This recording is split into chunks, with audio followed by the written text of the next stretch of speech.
বিষ্ণুপ্রিয়া, আমার পরমারাধ্য শ্রী গুরুদেব অচ্যুতানন্দ ভক্তিরত্ন ঠাকুর প্রভুর চরণে কোটি কোটি প্রণাম। অচ্যুত জননী দেবীর চরণে কোটি কোটি প্রণাম। তো আজ শ্রী গুরু মহিমা কীর্তন থেকে একটু গুরুতত্ত্ব আলোচনা করছি। জয় শ্রী গুরুদেব। জয় জয় শ্রী গুরু প্রেম কল্পতরু অতভূত যাক প্রকাশ। বলছেন শ্রী গুরুদেব হচ্ছে কি প্রেম কল্পতরু, প্রেমরূপ কল্পতরু, তার প্রকাশটা আছে অদ্ভুতভাবে প্রকাশিত হন। তাহলে শ্রী গুরুদেব হচ্ছে সাধারণ কেউ নন।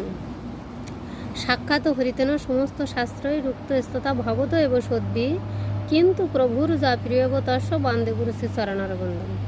গুরুদেব হচ্ছেন সাক্ষাৎ হরি, আর তিনি হচ্ছে সাধারণ কোনো মনুষ্য নয়। মহিমায় গুরু কৃষ্ণ এক। যদিও গুরুদেব আমা চৈতন্য গৌরহরির দাস, চৈতন্য মহাপ্রভুর দাস, তথাপি জানিও তিনি তাহারই প্রকাশ। তো গুরুদেব কেন এলেন? হিয়া অজ্ঞান, আমার এই হিয়াটা অজ্ঞানতায় পরিপূর্ণ ছিল। তিমিরও বড় জ্ঞান, সুচন্দ্র কিরণে করুণাস। সে শ্রী গুরুদেব আমার সুচন্দ্র কিরণ দিয়ে আমার এই হৃদয়ের অজ্ঞানতাটা দূরীভূত করলেন। কোন অন্ধকার, কোন অজ্ঞানতা?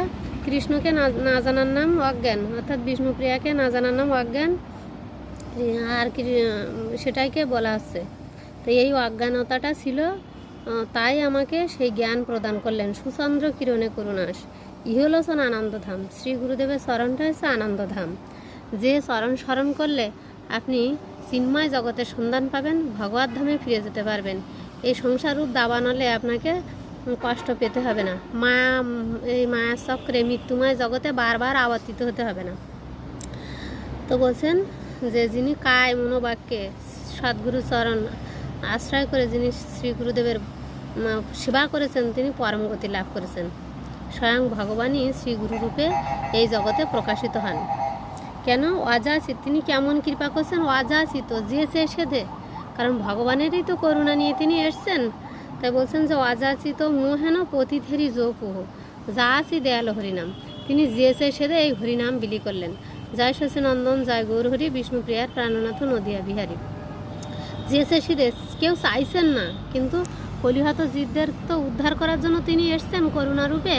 তাই তা বলছেন আমরা কেমন মতি, আমাদের দূরমতি অগতি, আমার মতিটা দূরমতি অগতি, সততে অসতি মতি, নাহি সুকৃতি লবলেশ, আমার সুকৃতির কোনো লবলেশ মাত্র নেই।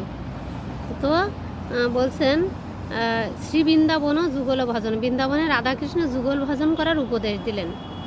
আর কি দিলেন? নিরামল গৌর মোহে করল উপদেশ, আমাকে উপদেশ করলেন। নিরামল গৌর প্রেমরস সিঞ্চনে পুরালো সব মনোহাস। নির্মল গৌর, এই যে যখন, আর একটা হচ্ছে নবদ্বীপ, দুটো আমাদের ভজন, একটা হচ্ছে নবদ্বীপ যুগল ভজন, আর একটা হচ্ছে বৃন্দাবনে রাধাকৃষ্ণ যুগল ভজন। এই দুটো উপদেশ করলেন।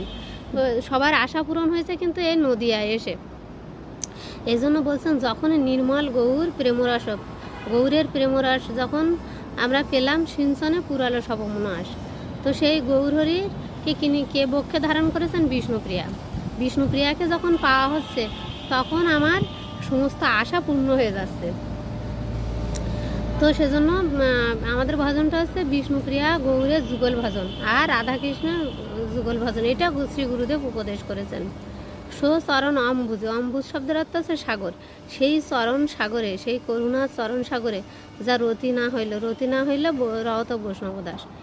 সেজন্য বলছেন যিনি মনুষ্য দুর্লভ ভজনযোগ্য দেহ পাইয়া সদ্গুরুদেবের চরণ আশ্রয় না করে, তার আর মনুষ্য হওয়ার কোনো চান্স থাকে না। সেজন্য সদ্গুরুদেবের চরণ আশ্রয় হওয়াটা অত্যন্ত জরুরি।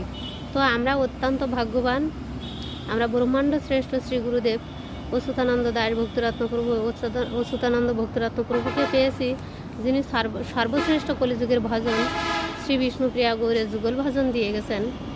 যে বিষ্ণুপ্রিয়া মাতাকে পাইলে আর কিছু পাওয়া লাগে না, সেই কলিযুগের আরাধ্য, সেই কলিযুগের সর্বশ্রেষ্ঠ বিষ্ণুপ্রিয়া ভজন আমাদের শ্রী গুরুদেব দিয়ে গেছেন। আর তিনি এই বিষ্ণুপ্রিয়া নাম এই পূর্ববঙ্গে প্রথমেই প্রচার করেছেন। জয় বিষ্ণুপ্রিয়া, জয় শ্রী গুরুদেব, জয় শ্রী গুরুদেব।